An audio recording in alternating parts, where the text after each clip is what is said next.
Thank you so much. Thank you so much! You're the best. Best I love you. Sabi ko na eh. Oh, Dabi, dash. Panahon. Dash. Sumayaw, sumunod ka sa... When you say Filipino boy groups, what comes to your mind? SB19. Of course, SB19 too. Yeah. My homeboys. SB19. SB19. Me too. I've heard of SB19, but I've never really been into yung parang that boy group genre. Is ano ba yun? Yung isang ala... Alamat? Yeah, that one. I also think of Alamat a lot. Alamat. lately. Yeah. How did you find out about them? Social media, like the news, TikTok, Instagram. TikTok. Yeah. Because of the edits also. Yeah, that's how you like see them. Like, oh, pogi. For Alamat, I think they're very unique because usually songs wouldn't integrate local languages as much as Alamat. I'm so proud, that could have some group that does that. When I hear the word group in Filipino, all I remember is when Francis Magalono was singing and when he was with the Glock 9. Yun na yung naalala. Do you listen to any of these groups? Not SB19. Bihira lang. At one point, it became really popular.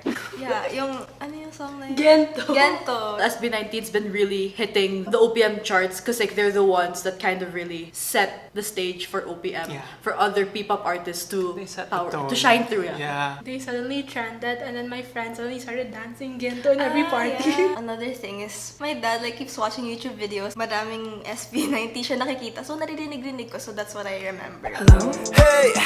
Pogi! Ang ganda ng boses Hindi, ang ganda niya.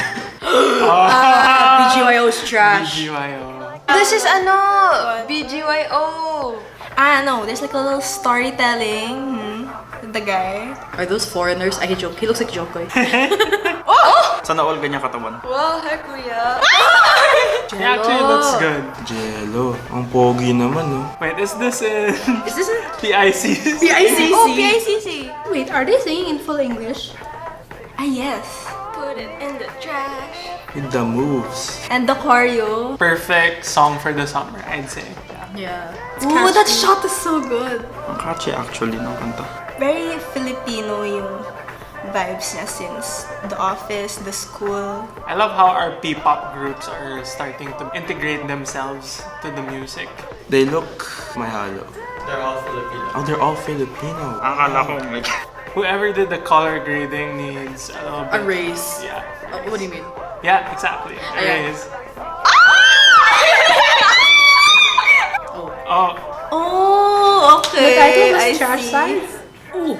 the twist. The twist. But, Oops! Or the sleigh. Oh,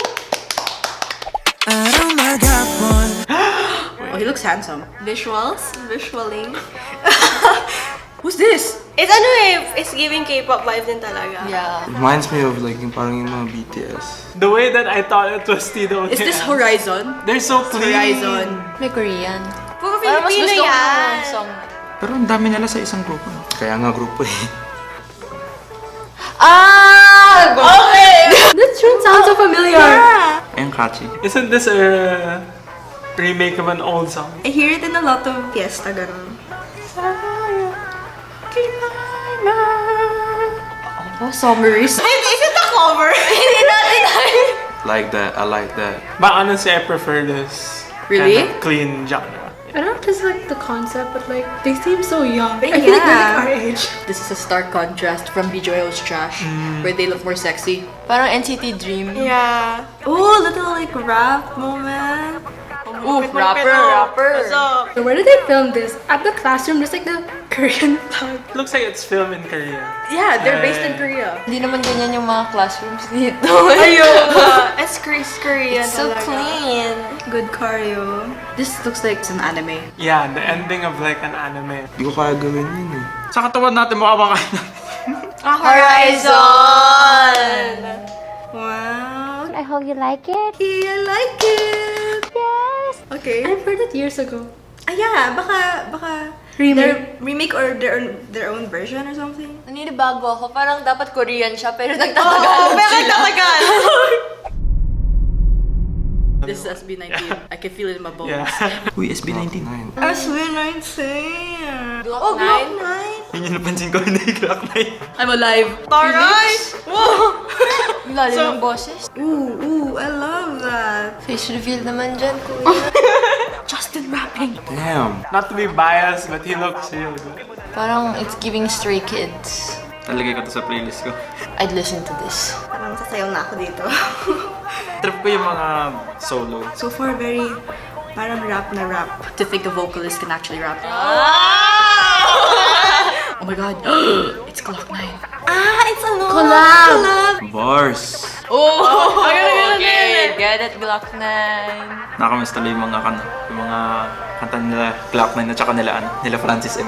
Pablo, you lyrical genius. Ooh, that's cool. Yo, it's animation! I'm not even glazing. I genuinely like this. I think it's like full Filipino also. Yeah, I think. Catchy siya. I like it. Okay, sa lahat ng videos na nakita ko ngayon, yung pangatlo yung trip ko. Yes, I love them. This is the way. Nice. Gangster Mafia. I'm gonna download so many new songs, bro. Ooh, no. Oh, I like that. I like that. Ang cool. Their graphics are so Yeah. Malapit talaga, yun na talaga masasabi ko. They filmed this after an event, so they were really tired. Ang ganda pang mosh pit, no? Oo! Diyan, sa lugar na yan. More of this, please. Yes. Oh, tapos Ay, na tapos pala. na. Yay! Wow. Love that. So far, parang my favorite out of them.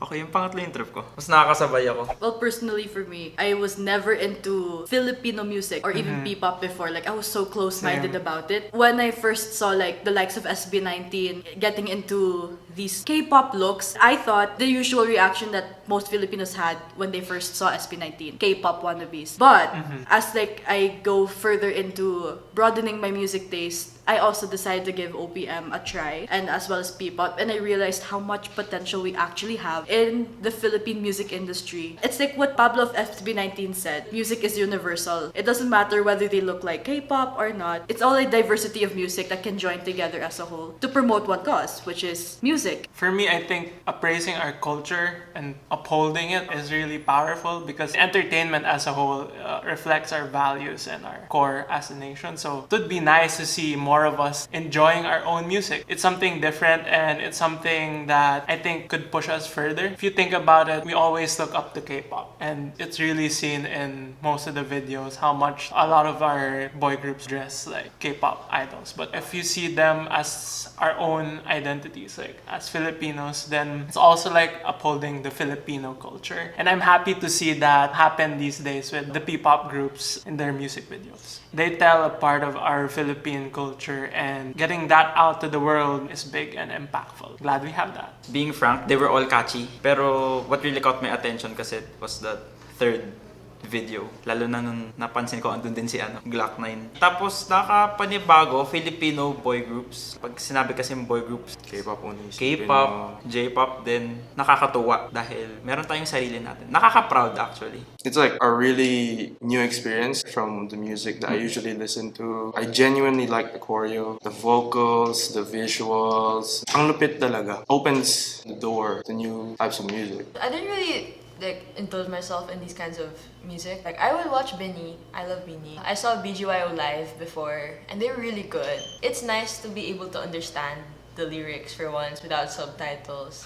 Yeah. Or captions. Or captions. It's nice to be able to understand that. Like, I felt a bit more Filipino pride after. It's just, as a K-pop fan also, I'm kind of like, oh, that's very similar. But I have to It's mention catchy. it's a controversial thing on our channel and other channels that react to P-pop. A lot of P-pop fans, they get slightly offended whenever K-pop is mentioned.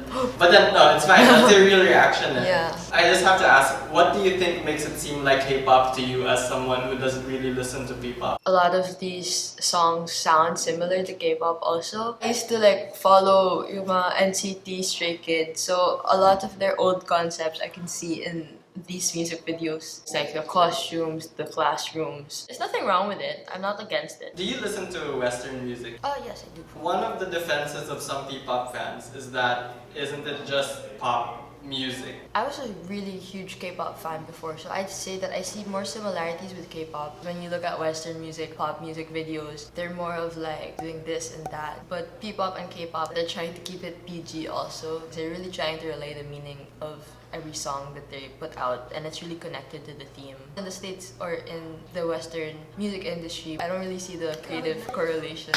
Parang same lang din naman. I don't have much talaga din parang perspectives when it comes to P-pop boy groups. Mas nasanay akong makinig ng OPM rather than P-pop boy group. Pero when it comes to catchy, mas gusto ko SB19. Lalo na yung Gento nila.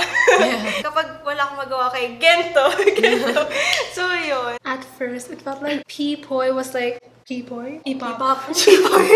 P-pop was copying K-pop because like that's what I heard from my teachers or like my classmates. Same. But then seeing the music video, the graphics, it was like so unique. I'm a fan of K-pop, but then the music video, especially for like the last one, the third one, it wasn't similar to the ones I've watched before. Yeah. For me naman, I thought before P-pop wasn't as like compared to like K-pop or J-pop. But now seeing them, parang feeling ko nag-level up ng Pinas in terms of like literally everything. Mismong track, the visuals and all that. It's like really good to the point that we can also in a way share yung Philippine culture. Lalo na sa last one, I really felt that. Hindi naman natin kinokopya directly like K-pop, but we also put our own Filipino flavor into it. So that's what I think. Well, I just can't get that third video out of my mind na. So, most likely lalagay ko yun sa playlist ko.